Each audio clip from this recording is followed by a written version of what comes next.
The clock is ticking on a possible government shutdown, the 11th hour negotiation. On the brink of a government shutdown, is an 11th hour compromise in the works? CBS 11 News at 10 starts now. Covering Fort Worth, Dallas, and all of North Texas, this is CBS 11 News at 10. Coverage you can count on. Hi, everybody. Thanks for joining us at 10. We got a busy night of news tonight. I'm Doug Dunbar. And I'm Karen Borda. We're following two big stories that are still unfolding at this hour. We're live outside the ballpark in Arlington, where the Rangers are playing what amounts to the biggest game of their season. Also on Capitol Hill, the deadline looming tonight, less than an hour now, until a possible government shutdown. And that is where we begin tonight. It appears the shutdown showdown is at a stalemate. House Republicans say they can't overcome Senate objections to a proposal that would derail the Affordable Health Care Act.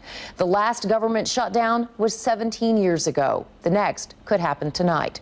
CBS 11's Andrea Lucia is at one of the places in Dallas that might not open tomorrow. Andrea.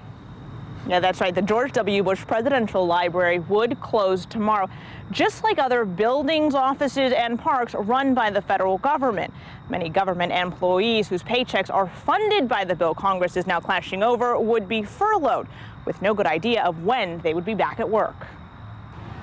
Right now, the morale is very, very bad.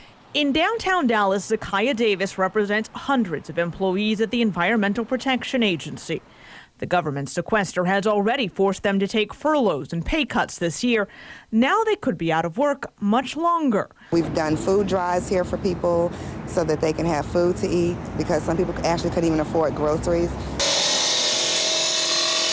The recovering housing market may also take a new hit. During a shutdown, the Federal Housing Administration would stop approval of any new government-backed mortgage loans. The lower-end entry-level buyer, these are the people that are going to be most dependent on the Fannie, Freddie, FHA type of loan. Government parks would close, including more than 40 run by the U.S. Army Corps of Engineers here in the DFW area. National museums would shut their doors, and so would presidential libraries. The George W. Bush Library website warns we will not be able to sell tickets, update this website, blog, post to Facebook, or tweet during this closure. Valerie and Ray Stimpson drove in from Wisconsin and are glad they made it in time to see the presidential archive. But like many Americans, they are frustrated. You probably don't really want to know what I really think. Not a good thing. No, it's not a good thing.